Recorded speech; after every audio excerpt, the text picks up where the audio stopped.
জীবনে যে প্রতিটা মুহূর্ত সুন্দর হবে সেটা কিন্তু না। খারাপ সময়ও মানুষের যেমন আসে, ভালো সময়ও ঠিক আসে। তাই খারাপ সময় এসেছে বলে সবসময় হা হুতাশ করলে সেটাও চলবে না, এগিয়ে যেতে হবে। তো আর এটা আমার একটা সকালের ভিডিও, তো ভাবলাম একটা সকালের ভিডিও আপনাদের সাথে শেয়ার করি। আর ঘুম থেকে উঠেই প্রথমেই আমাকে রান্না বান্না করে নিতে হয়, ওই জন্য সকালে উঠেই আগে রান্নাঘরে ঢুকতে। তো রান্না বান্না সেরে নিচ্ছি। আজকে নিম বেগুন করব, আর কিছুটা বেগুন ভেজে নিলাম। আর এটা হলো আমার দুপুরে খাবার। তো এখানে আছে ওটস আর শিয়াচিট, এটা দুধ দিয়ে ভিজিয়ে রেখে দেবো। আর এটাকে একটুখানি ফ্রিজে রেখে দিলে ভালো হয়, ওই জন্য এটাকে ভিজিয়ে আমি ফ্রিজে ঢুকিয়ে রেখে দেবো। আর সকালবেলায় উঠেই প্রথমেই রান্নাঘরে কী কী রান্না করব তার ব্যবস্থা প্রথমেই আমাকে করে নিতে হয়। তো আমি যা খাবার, লাঞ্চের যে খাবারটা থাকে সেটা মোটামুটি 9টা সাড়ে 9টার মধ্যে খেয়ে নিই। দুপুরে এই ওটসটাই খায়। আর এদিকে ডিম নিয়ে এসেছে বাজার থেকে, কারণ ঘরে একটাও ডিম ছিল না।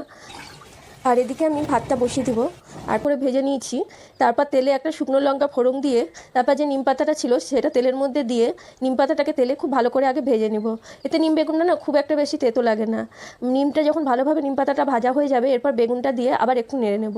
এখানে সর্ষের তেলের বদলে একটু ঘি দিয়ে যদি নিম পাতাটা ভাজা হয় সেটাও খেতে কিন্তু খুব ভালো লাগে। মাঝে মধ্যে নিম পাতাটা আমি ঘি দিয়ে ভেজে তার উপর বেগুন দিয়ে দিই। আর এইভাবে নিম পাতা খেলে খুব একটা বেশি তেতো লাগে না। আর এই সময় নিম বেগুন আমার তো খুব প্রিয়। আর এদিকে সকালে তাড়াহুড়ো থাকে রান্নার, ওই জন্য মাইক্রোওভেনের বাটিতে আলুগুলো কেটে সেদ্ধ করে নিয়েছি। ওই মাইক্রোওভেনে 4 মিনিট রাখলেই আলুগুলো সেদ্ধ হয়ে যায়।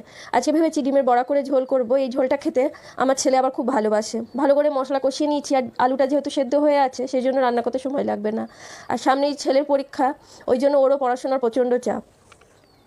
আর প্রেশারে ভাত করতে গেলে একটু জলের আন্দাজটা ঠিকঠাক রাখলে প্রেশারে ভাত কিন্তু খুব সুন্দর হয়, ঝরঝরে। তো আমি একটু জল বেশি করে দিই, তাহলে মাঠটা ঝরে যায় আর ভাতটা খুব সুন্দর ঝরঝরে হয়। আর একজন বন্ধু আমাকে জিজ্ঞেস করেছিল, তুমি এত কিছু করো কী করে? আসলে ভিডিওগুলো আমি একদিনে করি না। যখন আমি সময় পাই তখন কিছু কিছু ভিডিও করে রাখি, তারপর একটু একটু করে সেগুলো এডিট করে ভিডিওগুলো পোস্ট করি।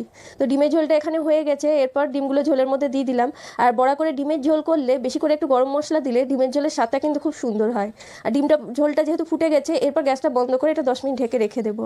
আর রান্না করতে করতে এদিকে বাসন যা থাকে টুকটুক করে ধুতে থাকি, এতে বাসনও বেশি জমে না, আমার কাজেও রান্নার সঙ্গে সঙ্গে এদিকে যত কাজ থাকে সেগুলোও আমার হয়ে যায়। আর সংসারের তো একটা কাজ থাকে না, হাজারটা কাজ থাকে। তো এদিকে ডিমের ঝোলটা হয়ে গেছে, তো ডিমের ঝোলটাকে নামিয়ে রাখলাম। আর দুপুরের রান্না বান্না একদম আমার রেডি হয়ে গেছে। এরপর সংসারের যা টুকিটাকি কাজ থাকে সেগুলো আগে সেরে নিই, তারপর পুজোর ঘরে। আর স্নান সেরে পুজো করে নিয়ে তারপর আমি খাবার খাই। আর এটা আমি ছোটো থেকে আমার ঠাকুমাকে দেখেছিলাম, কোনো দিন পুজো না করে কোনো কিছু মুখে তুলতো না। তো ঠাকুমার দেখে এখন সেই স্বভাবটা আমারও হয়ে গেছে। তো পুজোটা সেরে নিয়ে তারপর খাবার খাই।